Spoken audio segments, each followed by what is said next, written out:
What is going on, everybody? Welcome to the Fins Up Network. It's Ben Morgan, and we got final preview and prediction video today for that Sunday night football Dolphins Chargers game, and I'm pumped for this game. And I was kind of diving a little bit further into this and saying, like, what does this mean in regards to a playoff spot? Because obviously we're currently the 6th seed. Chargers are the 9th seed. We fell to second place in the AFC East. But if you dive into this a little bit, the percentages say that a win puts us at about 95 to 97% chance of making the playoffs. And then let's look at the Bills as well, real quick, before we get started here. They got the Jets this week. Let's say they win that game. Well, then that next week game, Dolphins-Bills, the winner of that is essentially in the driver's seat in the AFC East, especially if the Dolphins can win that. You got the 2 head-to-head victories over the Bills. So if you end up having a tie at the end of the day in the division, boom, you got the tiebreaker right there. So while I'm not saying this game against the Chargers is a must-win, I don't typically like to use those terms around.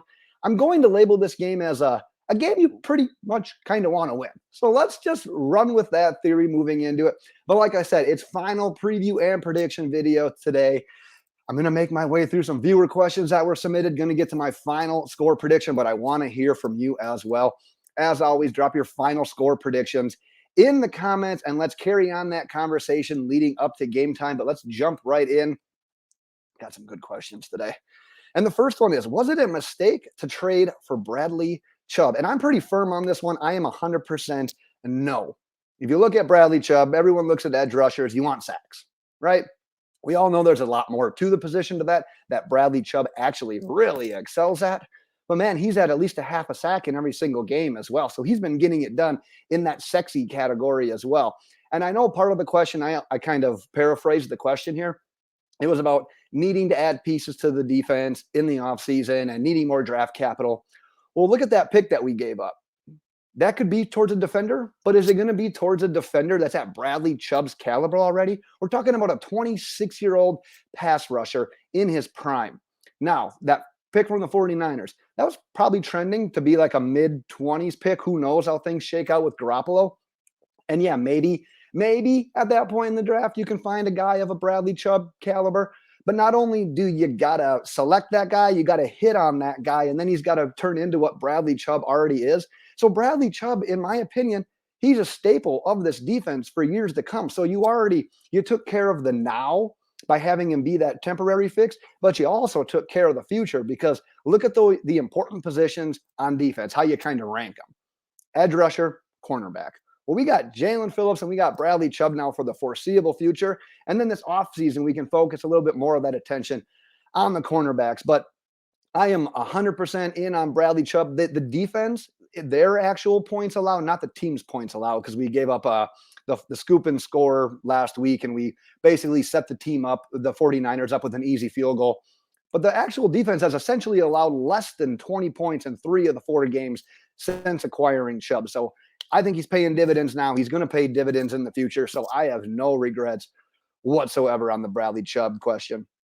The next 2 are offensive line related. This one is, if Liam Eichenberg is healthy, do you give him his starting spot back? So just to catch people up to speed, Liam Eichenberg was activated off IR. He returned back to practice, and Mike McDaniel earlier this week said, you know what, it's looking like it's either going to be this week or next week against the Bills when he's able to return, when he's back. So the fact that McDaniel put that caveat in there about being next week, I tend to think maybe they have their eyes more on a return against the Bills. But if you think about him maybe getting his job back, well, we've seen this coaching staff. The proof is out there that they're really not ones to let injury get in the way of a starting spot. Brandon Shaw was playing pretty damn good at right tackle for a while there. Austin Jackson was back. Austin Jackson got his spot back. So I kind of think they'll do the same thing with Liam Eichenberg. And the other thing Mike McDaniel said a couple weeks back is that the timing of the Liam Eichenberg injury was super unfortunate, because he thought Liam was playing his best football of the season in that game against, I think it was the Lions, when he got hurt.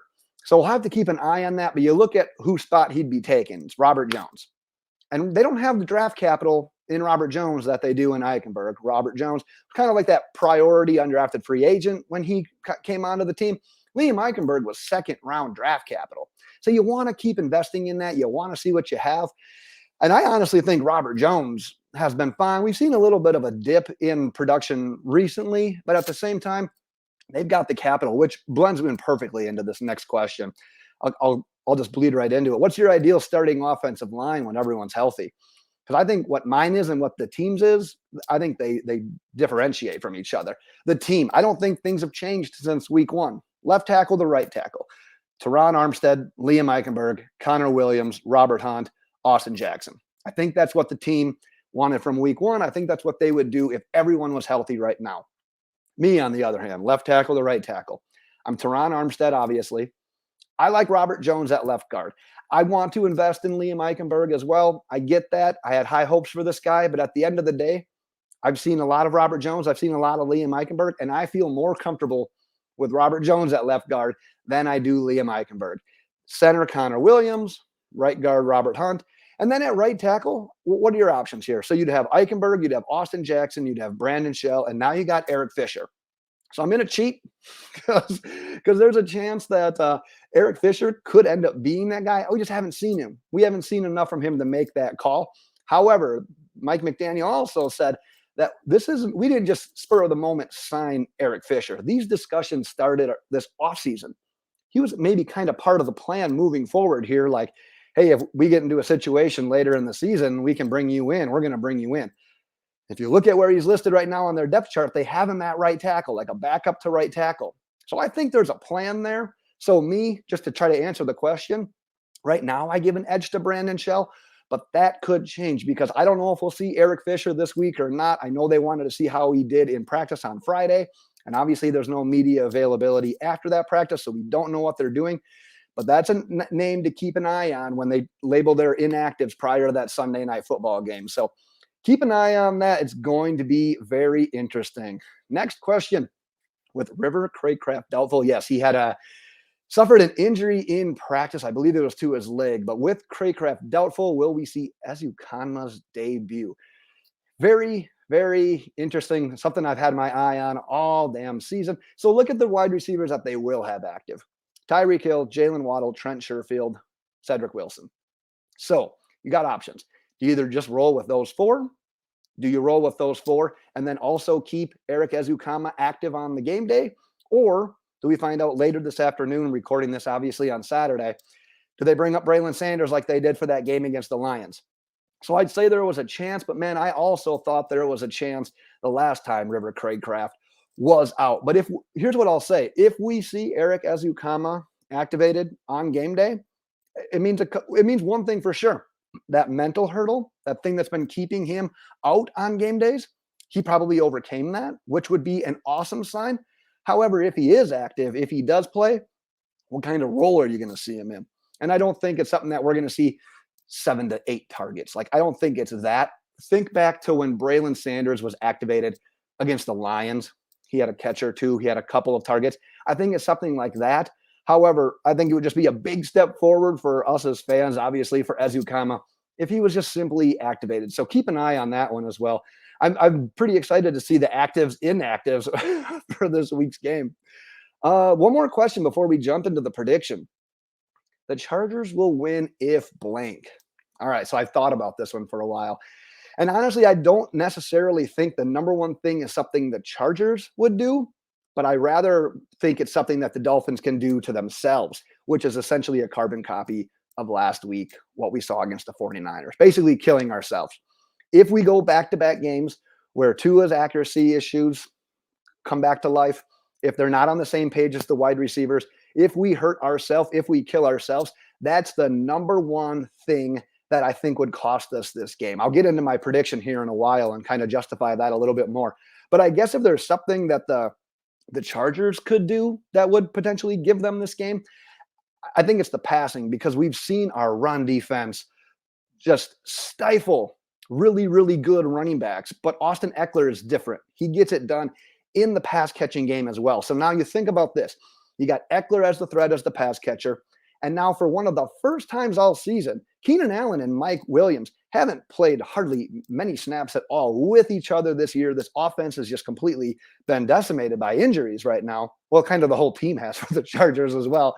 But now if you got to focus on Eckler on every single play, and then you got Allen and Mike Williams, that's a lot to handle for an opposing defense. And if you look at where our defense has its struggles, like I said, we're good against the run, but we're kind of just being held together by a thread in the secondary. And yes, Kohu has done very, very well. Keon Crossan has came up when needed. Justin Bethel has come up when needed.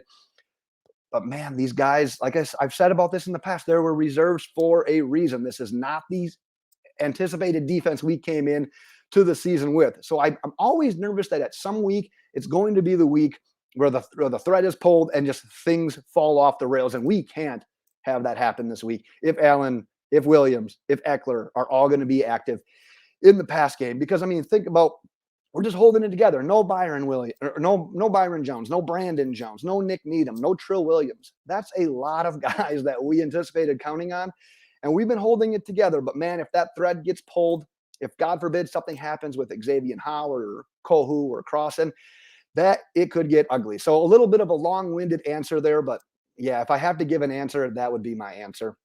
Let's jump into that prediction though. Much like most people, I've got a little bit of a shootout going here. Dolphins 34, Chargers 24. And today it boils down to this for me. Is the offensive execution going to be there this week?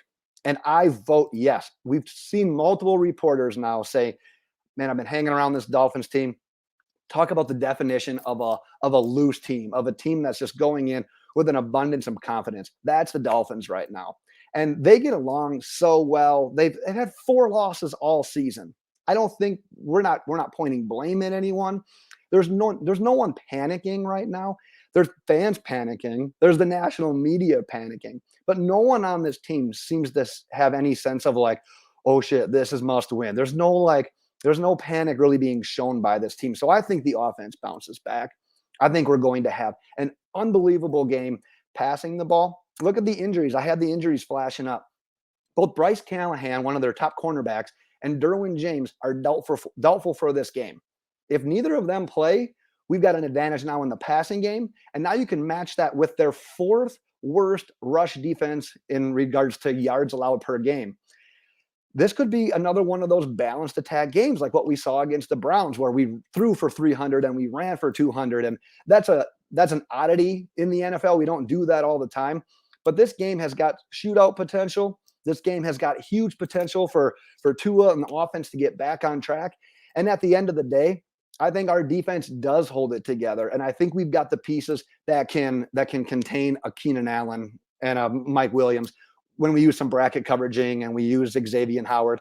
Watching what Xavier Howard does in this game is going to be interesting as well. Is he going to stay on one side of the field where he had recent success over the last few weeks, or is he going to trail one of those guys? So keep an eye on that.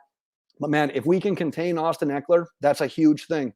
We talked about it earlier in the week. The guy's got a ton of targets, ton of receptions, ton of production through the air. We have to be able to eliminate that, or not eliminate it, but at the same time, just kind of contain it. But if we can't, I think the Dolphins offense is primed for a breakout game. I think we win this one. I don't want to say with relative ease, but I'll take a double-digit win here in this one as we give ourselves a 95 to 97% chance of making the playoffs. But that's what I've got for today, Dolphins fans. Like I said, I want to hear your score predictions in the comments as well, so make sure you are dropping those. And then I will be back at some point after the game on Sunday or Monday morning to give the old recap and takeaways. But that is my time for today, Dolphins fans. Enjoy that Sunday night football matchup. And until next time, fins up.